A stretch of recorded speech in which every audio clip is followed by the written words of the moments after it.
While many analysts and fans were surprised when Bronco Mendenhall left the West Coast, where he played and coached his entire career, to come to the East Coast and take over a morbid football program, no one is surprised that it has only taken 2 years to get Virginia back to a bowl and respectability.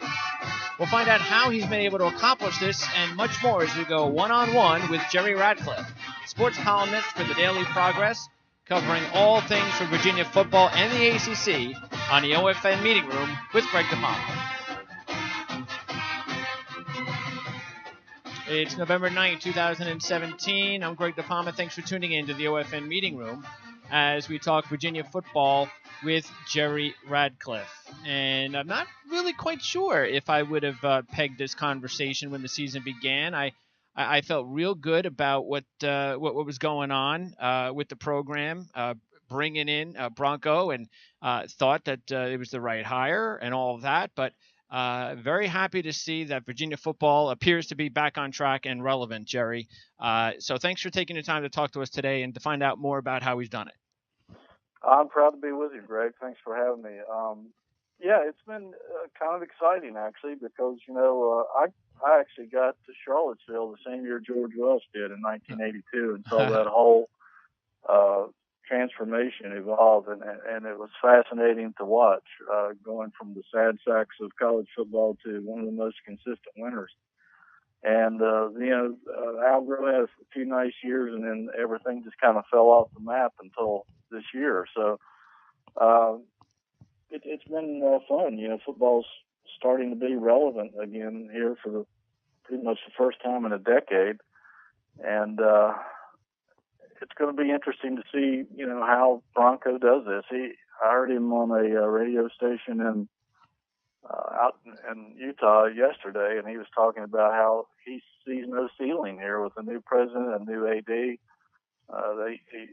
So far, he hasn't seen any obstacle that could keep Virginia from winning 8, 9, 10 games a year. And that, if that's the case, it'd be pretty cool, because there's been a lot of apathy surrounding the program, as you know, yeah. And even when they were 5-1 this year on a beautiful homecoming weekend, they still couldn't bring 40,000 people to Scott Stadium. So it'll be interesting to see how he goes forward.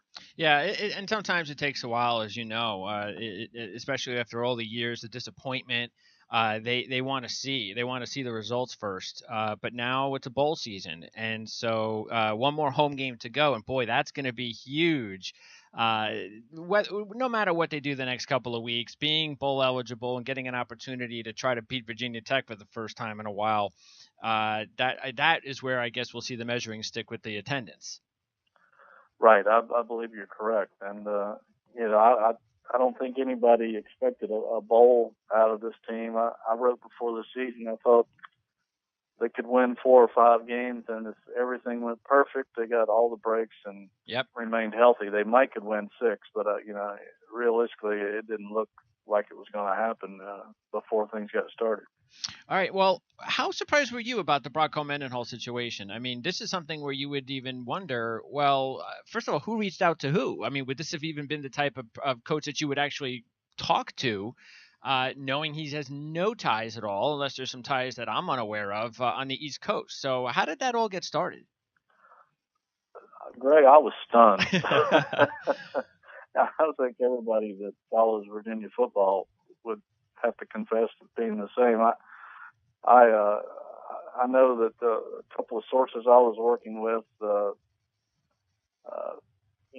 were hinting that they were getting close to hiring someone, and I had done research on like 4, 5, 6 coaches that I thought might be possibilities. And when the source finally told me that Bronco was going to be the guy, well, at first the guy teased me, and he said, we're going to give you the new coach's name in a few seconds here. So I started guessing, rattling off one coach after another, and he kept saying no, and I was saying, oh my goodness, who in the heck is this guy? So trouble. It turned out it was Bronco, and I was blown away. And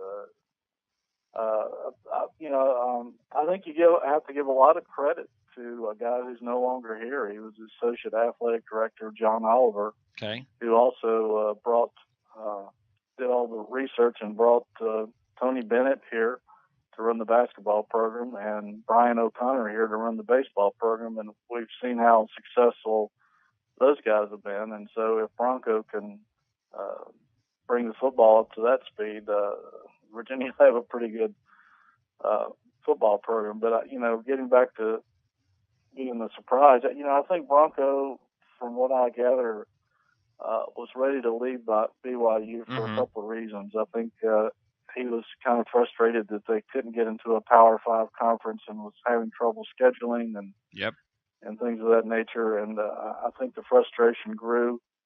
And it was interesting on that radio show yesterday. He was talking about how it's kind of refreshing being in Charlottesville because apparently in Provo he was if there is such a thing in the Mormon world as a rock star, it was him because a lot of their faith apparently was tied into BYU and to the football program, and he not only had people closely following the football there at the university, but all over the country and even the world. And I think it became a little suffocating. He couldn't even go to the gas station and fill up without being, recognized and somewhat swarmed, I guess. So I think he is liking the East Coast a lot. Yeah, he doesn't have any of that attention right now. I'm sure the attention will get there, but like you said, no matter how good the program is, it won't be anywhere fanatical as it was out there. It's just the way it is with the location and limits with athletics but there's so many other things to preoccupy yourself with on the East Coast that no matter how successful the program is, he knows that he can have somewhat sort of a normal personal life. What about the recruiting? How's that going? Because again, I mean, I'm assuming that this has a lot to do with who he has brought in to recruit for him, not being an East Coast guy. Right, and I think that's a big key to what things will be going forward, Greg. As you said, he's transplanted his whole staff from Utah to the middle of Virginia with no real contacts. They did retain one of Mike London's assistants, a guy named Marcus Hagan, who was a former wide receiver and quarterback here, a very popular kid from down in the Tidewater area where there's a lot of football talent. And Marcus has helped them a lot, not only in that area but around the state, getting to know high school coaches. And the staff is working extremely hard. I've heard good reports from high school coaches around the state about what good guys they are. And so, as you know, it's a matter of building trust. Yep. And they're working hard on that. I think that will take time. And I think what will help is the fact that in their second year they have gotten to a bowl. That's right.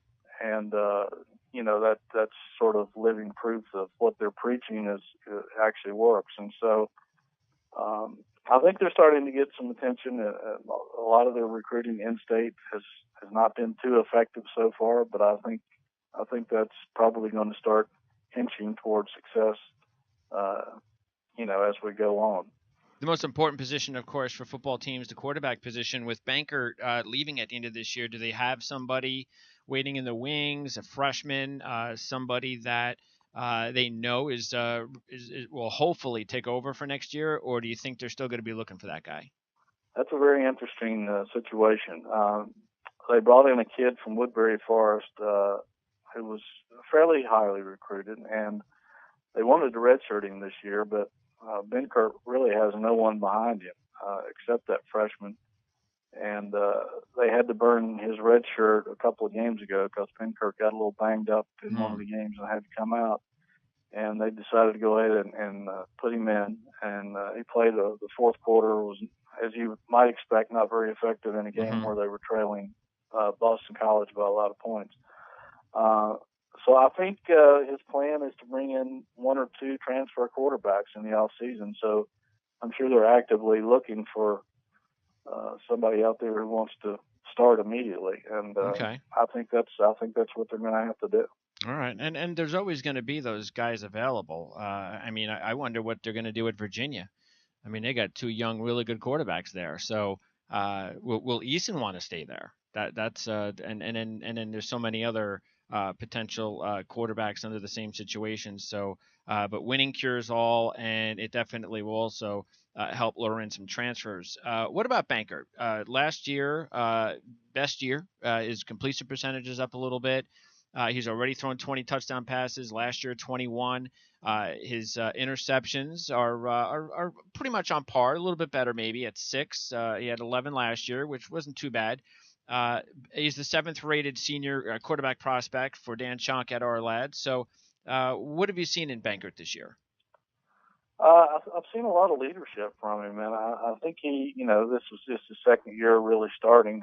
I don't know if you're familiar with his background, but he was recruited by Lincoln Riley, actually out of Florida to East Carolina. Mm-hmm.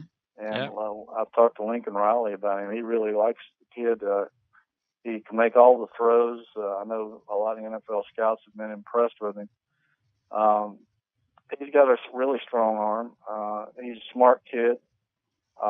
He's a 5th-year guy here, working on a master's, I guess, or something. But he's a pretty tough kid. He's taken a lot of hits and come back. He has an incredible leadership attitude, ability, and I think he's going to play on Sunday for somebody. I think one thing he's really focused on this season is accuracy for one, and also staying cool in the pocket. Last year he confessed he had a little happy feet. Okay. And there was reason for that because the offensive line last year was not very good. He was under pressure a lot, but he's focused a lot on staying in the pocket this year and letting the play develop. And we saw some of that last week when he connected on 4 of 4 deep passes for 3 touchdowns. And I think he's making progress in that area. Was his best game of his career the Boise State game? And that was just a huge win, obviously, for the program. Best win for the program in years, right? Yeah, I would say so. He was dead on accurate that day with passes of all range, particularly some deep balls, and that was somewhat of a jaw-dropping win. Yeah. Nobody saw that coming. But yeah, I would say that is probably his best game and Virginia's best win in quite some time. All right, looking at some of the other skill position players, Jordan Ellis is the only really runner on this team that has gained significant yardage. He's gained over 700 yards, so he's the top guy.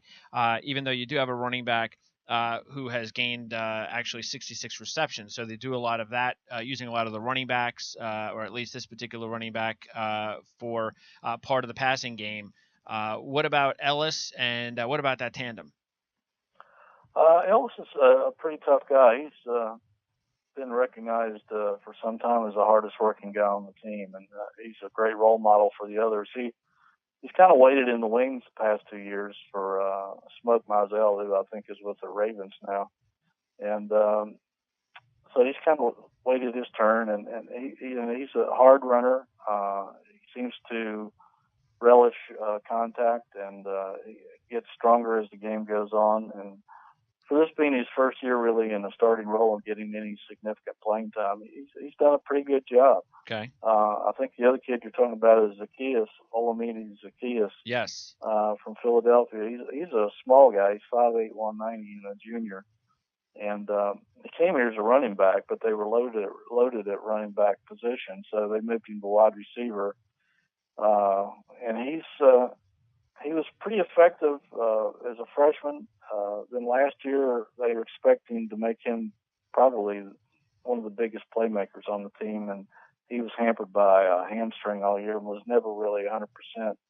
This year he's healthy and has broken out, and I think they're trying to get him as many touches as they possibly can because the guy's fast, he can run it, he can catch, and he's great in the open spaces when he gets the ball. Where does he play? Does he play in the slot? Is that how they use him? He's playing the slot. Yeah. Okay. But he does sometimes, every now and then, line up as a running back. So. And because he's got more receptions than both Dowling and Levrone combined. The two senior receivers, Levrone is, of course, the big play receiver, who averages about 22 yards per catch. Is that more of a product of them just trying to get the ball in Zacchaeus' hand as much as possible because of his ability, his big playability, his speed, and what about the fact as far as when you take a look at the skill position players on this team, because both Dowling and Lerone are also seniors, they will need some more experience there soon enough, because I don't see anybody else on the depth chart behind them at this point in time ready to take over. You would be right about that. Yes, okay. They do have a kid, Joe Reed, who's got a lot of speed. In fact, he ran back a 92-yard kickoff last week against Georgia Tech. Who is just a sophomore. He's a pretty decent receiver, developing. And another kid, another sophomore, Hassis Dubois, who has shown some signs of being able to play. They have some other kids kind of waiting in the wings, but they've got so many guys at those positions right now that they're just going to have to wait their turn. But Leveroni is an interesting guy. He's 6'3", 225, and I think Ben Kirk feels like anytime he gets single coverage that he's going to be hard to cover, and he showed that last week. He scored 2 big late touchdowns against Georgia Tech, including the winning touchdown in a horrific driving rainstorm on a 29-yard pass, I think. And so that guy is legit. They're pretty decent at the wide receiver spot. And Zacchaeus, you're right. It's a matter of trying to get him as many touches as possible. All right, but the winning edge here for this team has been the defense, and the defense is also where you take a look, and there's 3 defenders right now rated in our lads top 10 for senior positions. We'll start up front with Andrew Brown. He's the 6th rated defensive tackle at our lads. He's got 8.5 tackles for loss, and he seems to be the guy, a big prospect coming out of high school, appears to be having a very nice season. And then you've got, it's really interesting because every team, as we all know, if you're going to be successful in football, you want to be successful first right down the middle, and that's exactly where they thrive with Brown. And then you've got Micah Kaiser, the 9th rated senior inside linebacker at our lads, who's got 97 tackles, leads the team, 5 sacks. And then strong safety Quinn Blanding, who's the 5th rated strong safety for our lads, 87 tackles, 3 interceptions, and a pick 6. So that's where the strength is, even though, of course, they've got other pretty good players at linebacker, including Mack and Peace. Yeah, you're right. Strong down the middle would sum up this team perfectly. And the defensive transformation has been amazing, because they were one of the worst defenses in the country a year ago, and now they didn't play that well against Boston College. And BC is, I think, a pretty decent team, but they are statistically one of the better defenses in the country right now. And like you said, it starts up front. Andrew Brown is a man. Like you mentioned, he was I think a 4 or 5 star coming out of high school down near Tidewater. He kind of never really developed the first couple of years. Nobody could figure out why. There were huge expectations on him. He was known as a sack machine in high school. He just really never came around until last year, and he believes that he said the former defensive coordinator just didn't seem to mesh with him for some reason. Okay. And so when the new staff came in, I think it was a breath of fresh air for him. He started to develop last year, and he's really coming to his own. He's 6'4", 285. He's looks like an NFL player, and you don't see the statistics that some people probably expected from him, because he's double teamed. Sure. Practically every play. Mm-hmm. And if you don't double team him, you're probably in trouble. And Micah Kaiser and Quinn Blanding have led the ACC in tackling for 3 years in a row, 1-2, which I don't think has ever happened before. These 2 guys are amazing tacklers. Kaiser is solid. He's the heart and soul of the team. He's just tough. He's been playing hurt all year. He has a bit of a knee issue. He can't practice at full speed, but he's always ready to play. And Bronco says, I can't take him out of the game. He won't come out. And he says, and I'm not going to take him out.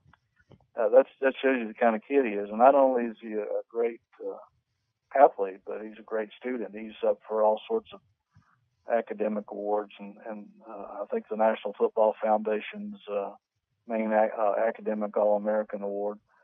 And Blanding is a lot in that same mold. He explored turning pro last year, decided to come back, and I think one of the reasons Virginia has turned things around is that the leadership of Blanding and Kaiser. Yep. Because the whole team believes in those two guys, and they bought into Broncos culture and extremely hard workers. This team is asked to do a lot of things, carrying logs and ammunition buckets from where they practice all the way to the stadium, practicing outside when there's icicles on the goalpost when they could be working inside in their facilities. So these guys have gone the extra mile and bought in, and I think that has spread throughout the team.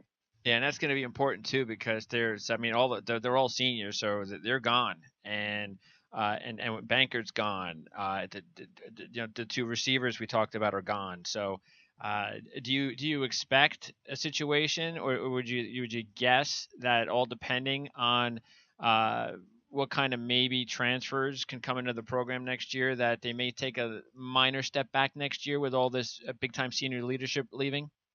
That could be the case, and I think a lot of fans are not quite as aware of that. But yeah, I think they probably will be looking at bringing in some transfers. Two of their starting offensive linemen this year, which has made a huge difference in that line, came here from Oklahoma State, a kid named Brandon Pertile, and another kid from Notre Dame, John Montelis.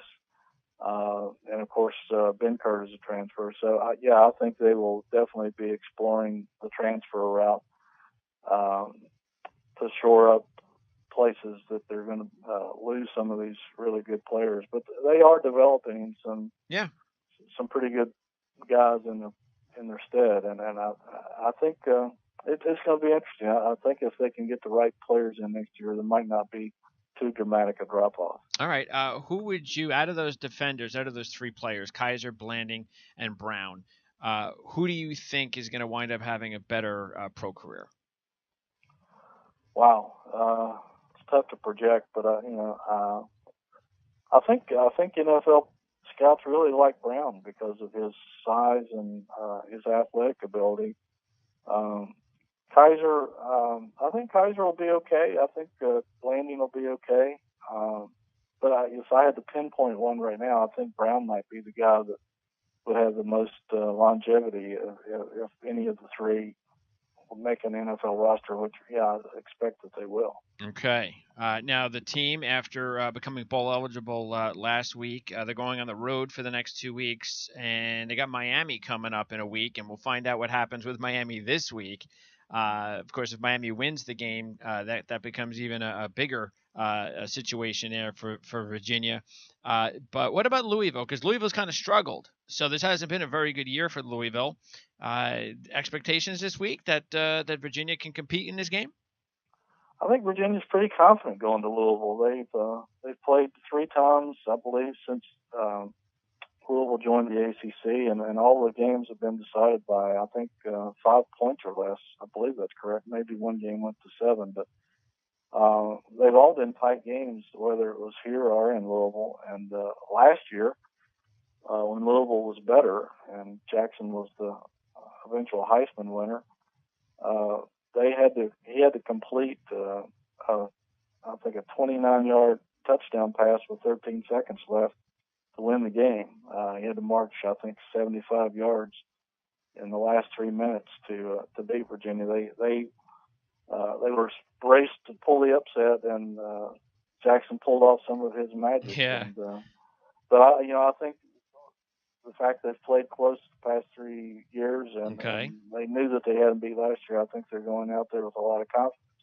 And what about this game, this Miami game against Notre Dame? I mean, I spoke to Gary Furman yesterday from Kane Sport, and we both agreed. I mean, this is just a game that can go either way. Very evenly matched team, especially being it's in Miami. A game that I think, especially with the history of the two programs, should be really fun just to sit back and watch and not worry about predicting the game. But still, what do you think about the game in general? What do you think about what you've seen from Miami this year? And like I said, you'll see him firsthand in a couple of weeks. But what do you think about that matchup? I think it should be a great game between, like you said, two programs that we've come to know as great programs. We all knew Mark Richt was going to get it done down there. Yep. Actually, up until last week, I was kind of wondering about Miami. I thought even though they were undefeated, that they really hadn't beaten anyone of note, and they were kind of, I don't know, kind of sketchy as to if they were really as good as their ranking. But they really put it on Virginia Tech, and it really wasn't that much of a close contest, which we all expected it to be. So it looks like the Hurricanes are for real, and we know Notre Dame is. So it's going to be a fun game to watch to see if Notre Dame can run the ball like they've been accustomed to all season, and whether Miami can use their turnover chain like they did last week against Tech. You got to love college. I think it's going to be a classic game. Yeah, we all hope so. It would be great, and a few big games this week, and that's definitely one of, if not the biggest game everybody's looking forward to. What about the conference? Because it does look like Miami, being that is a non-conference game, so even if they lose, it's looking like Miami's, especially look at their last remaining games. They've got the Virginia game, as I just mentioned, that being at home in Miami and then at Pittsburgh. Not to say that because Miami has had a lot of close games that you can just automatically assure that they're not going to go on a slide here. Anything is possible, but they're looking pretty good for the ACC championship game right now, and maybe a Clemson matchup. You think that's what we're probably going to see? And if so, what do you think about that? I believe so, Greg. I think Clemson will wrap it up Saturday. All they got to do is beat Florida State, and I don't see that as being an issue. Although it'll be interesting to see if Florida State answers the bell or not. Yeah. And Miami, as you said, the only team that could even possibly challenge them is Virginia, mathematically in the Coastal Division race. Okay. Which means Virginia would have to win out, and Miami. And beat Miami at Miami. I know the odds of that are probably astronomical, but yeah, I think we're going to see a Miami and Clemson championship in Charlotte, and that could be a whale of a football game. I don't think any of us. I think a lot of people predicted that before the season started, and it looks like that's coming to fruition. I think that could be a really good game. Yeah, what do you think about Clemson's chances again this year? We know how good their defense can be, even though they haven't been playing particularly as strong as they played early on this season. But still, we know how good they can be up front. And Bryant's a nice quarterback, but there's no Deshaun Watson, and that's what kind of worries me. That if Clemson finds a way to get into the playoffs, and they're not necessarily going to be playing any major teams the rest of the season, so the Miami game would be the top game for them. That I don't know. I don't know if they will have proven anything to me that they'd be able to go up against some of the really good teams again, knowing what it took last time to win the championship, winning it in the last second with Deshaun Watson. I would, and especially winning back-to-back's not so easy. So I don't know if they get there, but if they do, I don't feel confident that they'd be able to pull out the same type of magic they did last year. I agree. I agree with you, Greg. Deshaun Watson to me was a difference maker. That guy just had some magic, and I mean he was such a clutch player. He always seemed to deliver when the pressure was on, and I saw him do it time and again. The other kid, Kelly, like you said, is nice, but I don't think he's in that category. He may eventually be, but I think Watson was special. I think that's the missing ingredient between Clemson doing what they did last year or even the year before and now. I just don't know if they have that little oomph that Yep. that can get them into that kind of situation. All right, Jerry, I really appreciate it. Maybe at some point later on in the season, especially before the bowl game, we'd get another opportunity to talk to you. And then, of course, hopefully the program keeps on rising, and we'll have many more conversations ahead. And then you'll be covering the basketball season too, right? So that's always interesting. That's a good program. Yes, Virginia's really come on strong. Tony Bennett has built a really consistent winner here, and it'll be an interesting, different kind of team this year. He lost a couple of guys, but I think this could be a very interesting, exciting team to watch. I think they might be a little more athletic than past couple of years, and so we'll see how it develops. I think they're kind of underrated, but I think that's good for them. It'll keep them playing with a chip on their shoulder. Jerry, I appreciate it. Great job. And again, it's daily progress for Virginia athletics as well as, of course, the ACC. And we hope to talk to you again sometime soon. My pleasure, Greg. Thanks for having me. Thank you. All right. So, again, that is Jerry Ratcliffe. He's been around a while covering Virginia and ACC sports. So very, very happy to have him on the program here to get his insight. His expert insight on what's going on with the Virginia Cavalier football team. By the way, they have not won a bowl game since 2005, the Music City Bowl. They have not been to a bowl game since the 2011 Chick-fil-A Bowl. And they have not won an ACC title since 1995 under George Welsh, as Jerry indicated when he was following the program there with Welsh. So a lot of interesting players that we're going to be talking about when we get closer to the NFL draft with Dan Shonka. Kaiser, Blanding, and Brown definitely lead the list. Bankert will be interesting because he could benefit big time if some of these other big shot quarterbacks decide to skip some of the All-Star games. Because if they do, then Kurt Bankert's going to get an opportunity. Whether he's in the East-West, the Senior Bowl. I think we're going to get – I tell you what, I think we're going to see a lot of Kurt Bankert in some of these games, in some of these All-Star games. I really do. Look, we all love to see the other guys. There's no question. We would love it if Rudolph and Baker Mayfield, if they decided, okay, yeah, we'll play in the Senior Bowl. But it just rarely happens, especially what we've seen the last few years. These guys, these first-round type quarterbacks just don't play. So if that happens, Kurt Bankert's going to get a real good chance to play a lot in those games. And I think that's when we're really going to find out about Kurt Bankert, because it is kind of difficult to know how good Kurt Bankert can be. Now, I definitely trust Jerry's analysis. He's been around him. He knows as much as anybody what kind of talent this kid might have at the next level. He knows what he's working with there at Virginia. The offensive line, as he mentioned, wasn't very good last year. So can't blame Bankert for not having a particularly great season last season, or the team in general. But with the transfers, as Jerry mentioned, they've been a better offensive line unit. They're running the ball a little bit, and Bankert's playing a little bit better. So still, I'll leave all that stuff up to Dan. That's Dan's job, Dan Shonka's job, and we'll talk more about Kurt Bankert with him for sure as we move along and get closer to the NFL draft. So that is going to wrap it up here on the OFN meeting room. Once again, we want to thank Jerry Ratcliffe from the Daily Progress covering Virginia and ACC football for joining us. We will see you at 6 o'clock for another OFN meeting room as we talk to BJ Raines from the Idaho Press Tribune, team that Virginia beat earlier this year. We'll talk Boise State football. Don't forget, tomorrow our OFN college football preview will be at 2 o'clock. We have special guests Hondo Carpenter, Michigan State football, and Jeremy Clark, TCU football. So that's tomorrow at 2 o'clock, our college football preview, which is on every Friday to get you ready for the week in college football. Don't forget, the 2018 Ourlads NFL Draft Preview brochure is available right now. And go to Ourlads for the best college football depth charts in the business. Follow us on Twitter at PrimeSN, and thanks for tuning into the Ourlads Football Radio Network, where it's never too early to think about the NFL Draft.